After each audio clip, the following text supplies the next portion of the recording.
हवा में मत उड़ो, किसी के कहने से या मेरे कहने से पोली हाउस मत लगाओ।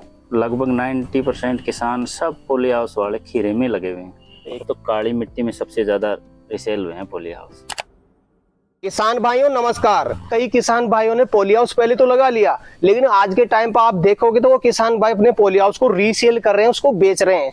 तो बेचने का मुख्य कारण है कि किसान भाई को कहीं ना कहीं घाटा जरूर हो रहा है, इसीलिए वो किसान भाई अपने पोली हाउस बेच रहे हैं।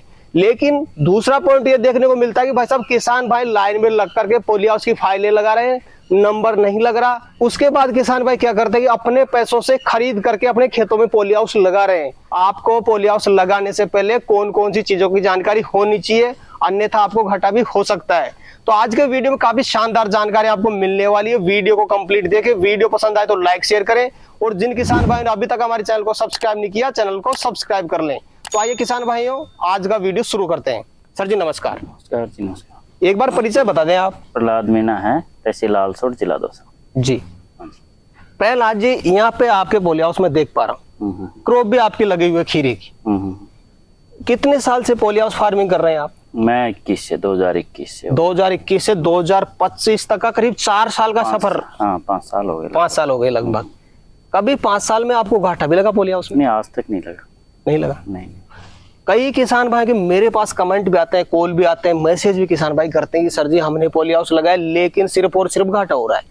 रीजन क्या है? कई किसान भाई तो अच्छा खासा पैसा कमा रहे हैं, कई किसान भाई सीधा घाटा खा के पोली हाउस को रीसेल कर रहे हैं।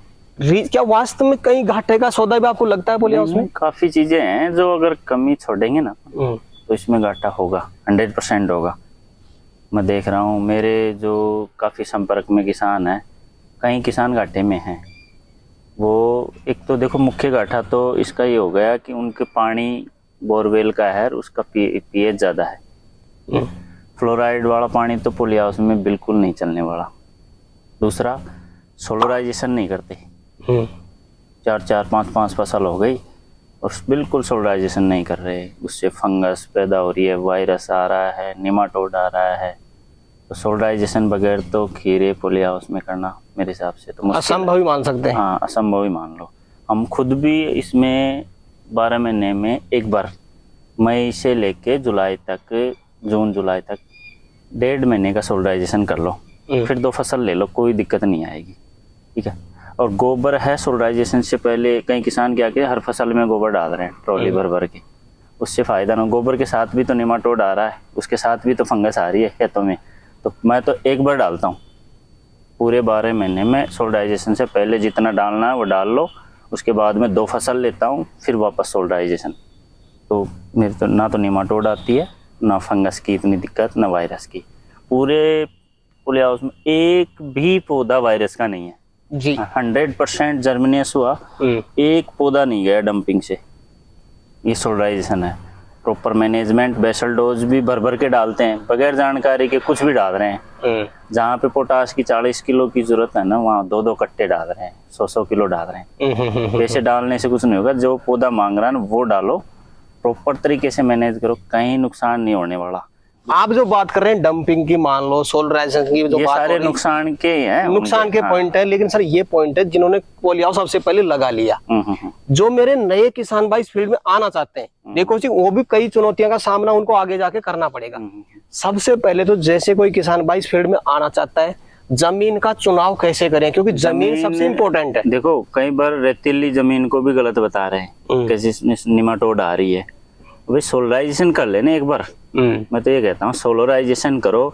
सोलराइजेशन के अलावा कोई सी दवाई ऐसी नहीं बनी जिससे निमाटोड खत्म हो जाएगा अपना। मिट्टी सारी सही है लगभग, और मुख्य का जो मेन कारण है तो वो है इसमें पानी का। अगर पानी में फ्लोराइड है तो चलेगा नहीं। हमारे यहाँ पे फ्लोराइड है पानी के अंदर, हमने गड्ढे खुदवा रखे हैं, फार्म पॉन्ड बनवा रखे हैं, उनसे हमारा काम चल रहा है। जी जी जी। इसके अलावा हम एक बूंद भी मोटर का पानी नहीं चलाते इसमें। मतलब बोरवेल का पानी तो आप चला ही नहीं सकते इसमें? नहीं, बोरवेल चला सकते हो, अगर पानी पहले चेक करवा लो, अगर पानी ठीक है तो चला सकते। जहाँ तक है हमारे यहाँ पे भी इतना मीठा पानी रहता था, और अभी यहाँ पे जो बोरवेल खुदवा रहे हैं ना, सब में फ्लोराइड हो गया लगभग। सर जी कई किसान भाई चलो बारिश का पानी भी यूज में लेते हैं, क्योंकि फार्म पॉन्ड साइड में खुदवा देते हैं, इसी का पानी स्टोर हो जाता है पोली हाउस का। इसी का। लेकिन फिर भी किसान भाई के पोली हाउस फेल हो रहे हैं। तो शायद मिट्टी की कमी भी हो सकती है। कौन कौन सी मिट्टी में पोली हाउस देखो, सफल नहीं मिट्टी है? में एक तो काली मिट्टी है ना, इसमें भी थोड़ी दिक्कत आती है। जहां तक मैं देखता हूँ, मुझे जानकारी है, तो एक तो काली मिट्टी में सबसे ज्यादा रिसेल हुए हैं पोली हाउस, तो उन्हीं में नुकसान लगा तभी तो रिसेल हुए ना। हाँ। तो सबसे ज्यादा सक्सेस है रेतीली मिट्टी में अच्छा। पोली हाउस, जिसमें फर्टिलाइजर पानी वगैरह लीच डाउन हो जाए। जैसे काली मिट्टी में क्या दिक्कत आती है आपके काली हिसाब से? मिट्टी में कि फर्टिलाइजर में एक तो साल्ट आता है, फर्टिलाइजर जो डालते हैं ना वो होल्ड हो जाता है उसी में। अब रेतीली में तो आप पानी डालोगे तो गुड़ के नीचे चला जाता है, काली में कितना भी डाल लो ऊपर की साइड में फेंकेगी मिट्टी, ये मैंने देखा है। ये मान लो फर्टिलाइजर ऊपर जो बेडों के ऊपर एक सफेद सफेद सा निकल आता परत से बन जाती है, नमक सा फूट आता है ना उसके ऊपर, तो वो अपना फर्टिलाइजर है, वो अलग से कुछ नहीं है उसमें। ज्यादा फर्टिलाइजर सहन नहीं कर सकती काली जमीन, ये भी कारण है। दूसरा इसमें छाया रहती है जी, वो भी है, उसमें नमी भी प्रॉपर बनी ही रहेगी, सूखने में भी दिक्कत है। फिर भी काली जमीन में भी सोल्डराइजेशन करके अगर ले रहे हैं, काफी नेट हाउस में चल रहे हैं जी, सक्सेस भी हैं, लेकिन काली में तो मुश्किल है। सर जी एक सोच मैंने देखी है, जो भी पोली हाउस लगाता है या फिर लगा चुका है या आगे लगाने वाला है, सभी के दिमाग में ये एक बात फिट है कि भाई मैं पोली हाउस लगाऊंगा तो उसमें खीरे लगाऊंगा और मैं अच्छा पैसा भी कमा लूंगा। लेकिन आज के टाइम पे अगर पोली हाउस में खीरे लगाता तो कहीं ना कहीं घाटे का सौदा हो सकता है, क्योंकि मार्केट कभी कभी बिल्कुल डाउन चला जाता है। देखो, खीरे में भी घाटे का तो कहीं नहीं कह सकता, अपने जो मुनाफा कहते हैं ना, शुद्ध मुनाफा, वो थोड़ा कम जरूर होगा, घाटा तो नहीं लगेगा जी, ये तो मैं गारंटी से कहता हूँ, अगर ढंग से काम करेगा ना। अब किसान वो खर्चा तो उतना ही हो रहा है ना, सीड भी उतने का ही आएगा, गोबर भी उतनी ही डलेगी, लेबर भी उतनी ही लगेगी, फर्टिलाइजर दवाइयाँ जितने समय में डलनी है उतनी ही डलेगी। फिर उसको थोड़ा सा मैनेजमेंट हटके करके, अगर अपने किसान 1 एकड़ से 30 टन 25-30 टन पे अटके हुए हैं काफी किसान, जो ज्यादा तो नहीं 50% किसान तो 30 और 35 टन लास्ट है उनका, तो खर्चा भी वही हो गया, मेहनत भी, टाइम सारा वही होगा। अगर उसको थोड़ा सा मैनेजमेंट ढंग से करके और उसमें तरीके से करेंगे ना अपन, तो 50 टन भी हो सकता है, 70 टन पे भी पहुंच सकता है जी। तो ऊपर का जो 15-20 टन अपना एक्स्ट्रा और माल निकल रहा है उसी टाइम में, उसी में मैनेजमेंट की वजह से, तो 10-15 टन एक्स्ट्रा निकल रहा है, तो वो तो बचत ही रहा ना जी। अगर 10 रुपए भी बिकेगा तो 1.5 लाख रुपए का हो रहा है वो, तो नुकसान तो कहीं नहीं है। शुरुआत जब आपने 2021 में की थी तब मार्केट रेट क्या चल रही थी ओवरऑल? उस टाइम पे वही 25, 30, 35, 40, हाँ उससे पहले काफी थे, 21 से पहले। अभी भी कभी 35 बिकता है, कभी 15, कभी 7, कभी 20। तो मैं कहता हूँ 20 रुपए भी बिक रहा है ना तो नुकसान है, इससे कम जाता है तो फिर दिक्कत है। पिछले दिनों में 7 रुपए किलो तक खीरा चला गया था सर। हाँ। इतना लो प्राइस का आपको पहली बार देखा कभी? हाँ नहीं, पहली बार दिखा है मैंने तो, 7 रुपए 10 रुपए तो पहली बार दिखा है, उससे पहले 15 तक तो दिखा है मैंने। पिछली फसल में हमने 15 भी बेचा है, और लगभग 90% किसान सब पोली हाउस वाले खीरे में लगे हुए हैं। फिर दूसरा ऑप्शन देखते हैं शिमला मिर्च में, और कोई नहीं जाने चाहता और कुछ करना नहीं चाहता, ठीक है। अभी जैसे मस्क मिलन है, खरबूज की फसल भी कर सकते हैं पोली हाउस में, मिर्च भी जैसे शिमला मिर्च है वो कर रहे हैं, गुलाब की खेती कर रहे हैं काफी किसान, उनमें खर्चा कम होता है जी। और गोभी भी बो रखी है लोगों ने, गोभी तो खैर खुले में भी हो जाती है, लेकिन देखो खीरे जितना प्रोडक्शन खरबूज का भी बढ़िया हो रहा है जी, इतना ही लगभग एवरेज आता है। अब खरबूज की खेती अगर पोली हाउस में करेंगे तो मेरे हिसाब से प्रोडक्शन तो इतना ही होगा, खर्चा घट जाएगा अपना फर्टिलाइजर और दवाइयों का। जैसे 1 एकड़ से अपन 1.5 लाख रुपए का फर्टिलाइजर और ये खर्चा कर रहे हैं ना दवाइयों का, तो वो आपके 50-60 हज़ार रुपए में काम हो जाएगा, प्रोडक्शन उतना ही होगा। खरबूज का हमेशा 20 से ऊपर मार्केट मिलेगा अगर एडवांस करेंगे तो वो भी फायदा है। प्लस तुड़ाई भी उसमें 3 ही तुड़ाई होती है। हाँ। इसमें हर 2 दिन में 1 दिन छोड़ 1 दिन तुड़ाई करो, इसमें 40 तुड़ाई करोगे ना आप जब जाके, और उसमें 3 ही, एक तो लेबर कॉस्ट भी कम हो गया उसमें जी।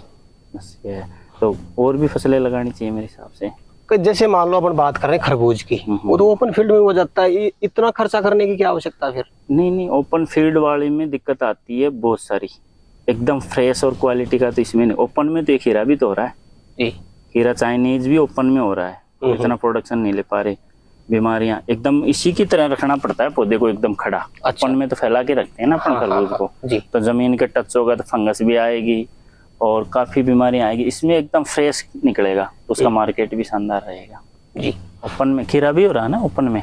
बिल्कुल। और कोई ऐसा पॉइंट हो जो किसान भाई को पता नहीं हो, आपके सामने कोई पॉइंट आया हो? देखो मेरे पास में काफी किसान ऐसे हैं जो 4-4 फसल ले रहे हैं, 5वीं फसल लगा चुके, 10 टन से ऊपर नहीं जा रहे। 2000 स्क्वायर मीटर की बात कर रहा हूँ, आधा एकड़ से 10 टन 8 टन माल ले रहे हैं। खर्चा वही, बीज वही, मेहनत वही। लेकिन उनको मैंने कितनी बार समझा दिया कि सोलराइजेशन कर लो, 20,000 रुपए का खर्चा आएगा, ज्यादा नहीं आएगा, जो 12 महीने में चल जाती है। एक पर पेपर खरीदते हैं ना सोलराइजेशन की पन्नी, 2 फसल करवा देती है आराम से, 2 साल चल जाती है वो आराम से। लेकिन वो नहीं करने वाले, वो उनका स्तर देखते हैं। अगर किसान से मिलकर काम करोगे ना तो सक्सेस हो गए 100%। ये पोली हाउस अपना आधे एकड़ का? ये आधे एकड़ का है, वो दूसरा वाला है, वो 1 एकड़ का है। 1 एकड़ में एवरेज 12 महीने में दोनों फसल से कितने टन माल निकाल सकते हैं? आराम से वैसे तो 70 टन भी निकल रहा है, लेकिन 100 टन तो मान लो एवरेज, 90 टन मान लो दोनों फसल का। हाँ जी। और एवरेज रेट क्या मान सकते हैं अपन? एवरेज देखो अभी तो 20 रुपए लगा सकते हैं अपन। 35 भी बिका था उसमें हमारा, 7 भी बिका है, अभी 17, 18, 12 भी जा रहा है, तो 20 रुपए मान सकते हैं अपन जी। अभी आगे बढ़ भी सकता है, घट भी सकता है, कोई पता नहीं है। तो 90 टन माल निकला, 20 रुपए केजी अपन ने रेट में, 18 लाख रुपए का, 18 लाख रुपए हो गया। हाँ जी, 2 फसल का हो गया, 12 महीने का 18 लाख रुपए का हो गया। उसमें से 3 लाख रुपए की तो फर्टिलाइजर और जो अपनी जो दवाइयाँ हैं जो आ गई, सीड भी आ गई, मोटियाँ नहीं, सीड अलग हो गया। एक फसल में 3 लाख रुपए का खर्चा होता है मोटा मोटा जी, जिसमें सीड भी हो गया, गोबर भी हो गया, सोलराइजेशन का सारा खर्चा, एक फसल का 3 लाख रुपए का खर्चा आता है। अब उसको 3 लाख रुपए खर्चा, और मेहनत तो वही होगी ना, सपोर्टिंग से लेके तुड़ाई वगैरह मेहनत तो वही होगी। अगर उसको सही तरीके से प्रॉपर मैनेज करेंगे ना अपन जी, तो बढ़िया हो जाएगा काम। पर इस प्रोडक्शन पे ध्यान दो, प्रोडक्शन बढ़ना चाहिए। बोलिए उसमें जरूरी है कि खीरा ही करो, मिर्ची करो, और भी काफी फसलें हैं, सारी फसलें होती है, टमाटर भी होता है इसमें। सर जी आपने टाइम चूज करो और उस टाइम पे लगाओ। आपने 5 साल में शायद काफी कुछ देखा इसमें, मुख्य घाटे का पॉइंट क्या लगा? मुख्य तो देखो मार्केट भी नहीं कह सकते अपन। हाँ। मार्केट तो ऊपर नीचे चलता रहता है, किसी को पता नहीं रहे, हमको भी पता नहीं है कब कौन सा मार्केट आ जाए। और मार्केट में साल में 2-3 साल में एक बार किसी न किसी का तो डाउन जाता ही है। टमाटर हमने रोड पे फेंकते देखे और वही 200 बिकते देखे जी, तो अगर उस हिसाब से चले तो टमाटर लगाना छोड़ दे किसान, ठीक है। तो मार्केट को तो नहीं कहेंगे। एक तो मुख्य है उसका मैनेजमेंट सुधारो प्रॉपर तरीके से। बेसल डोज से बेड कितनी चौड़ी, बेड कितनी ऊंचाई पे, बेड में कितना पानी चाहिए, फर्टिलाइजर क्या चाहिए, प्रॉपर शुरू से लेके एंड तक का अगर वो प्रॉपर करेगा तो ये मान लो कि वो ढंग से प्रोडक्शन भी लेगा जी। घाटा नहीं खाएगा, घाटा नहीं खाएगा। घाटा तो है ही नहीं इसमें। हाँ। घाटा तो अगर मनमर्जी से करेगा काम खुद के, चलो आज ये दे दिया, आज दे दे कैल्शियम, आज पोटाश डाल दिया, आज और कुछ डाल देते हैं, तो ये अपने हिसाब से तो चलने वाला है नहीं पौधा। चलो इसको दे देंगे, इसको पता नहीं है, चलो दे दिया, और बस गिर रहे हैं पौधे, टूट रहे हैं, साइड ब्रांच नहीं हटा रहे, और फिर कहते हैं कि घाटा हो रहा है। मेहनत मांगता है ना ये। हमारे पौधे देखो आप जी, एक पौधे में वायरस बता दो, एक पौधे में डंपिंग नहीं है, 100% जर्मिनेशन हुआ है पूरा। और फिर सीड कंपनियों को भी दोष देते हैं कि वो फलानी सीड ऐसी वैसी। सीड कंपनियां कुछ नहीं, खुद मेहनत करो, तरीके से करो, सही गाइडलाइन सही तरीके से काम करो, तो कहीं घाटा नहीं होने वाला। वैरायटी कौन सी है सर अपनी? ये अभी कैप्टन स्टार है, रिजवान की है। कोई मुख्य पॉइंट हो सर जी आप नए किसान भाई को बताना चाहें पोली हाउस के बारे में? मैं नए किसान को ये बताऊंगा कि एक तो प्रॉपर इसकी जानकारी लो, हवा में मत उड़ो, किसी के कहने से या मेरे कहने से पोली हाउस मत लगाओ। और मैं तो कहता भी नहीं किसी को, क्योंकि अपने को फोन करते हैं फिर बाद में, यार आपके कहने से लगा लिया, और मेरे कहने से लगा ले, मेरे कहने से काम भी तो करो उसमें। यार इसमें तो मेहनत बहुत ज्यादा, फिर मेहनत तो है ही, हर चीज में है मेहनत। तो मेहनत तो करेगा तो मिलेगा कुछ भी। ये तो सर जी आज आपने किसान भाई के लिए समय निकाला और अपना अनुभव अपने किसान भाइयों तक शेयर किया, उसके लिए आपका बहुत बहुत धन्यवाद। तो किसान भाइयों जानकारी कैसी लगी हमें कमेंट करके जरूर बताएं। वीडियो पसंद आए तो वीडियो को लाइक करें, बाकी किसान भाई तक वीडियो को शेयर जरूर करें, और जिन किसान भाइयों ने अभी तक हमारे चैनल को सब्सक्राइब नहीं किया चैनल को सब्सक्राइब कर लें। तो किसान भाइयों आज के लिए इतना ही, मिलते हैं नई वीडियो में, तब तक के लिए जय जवान जय किसान।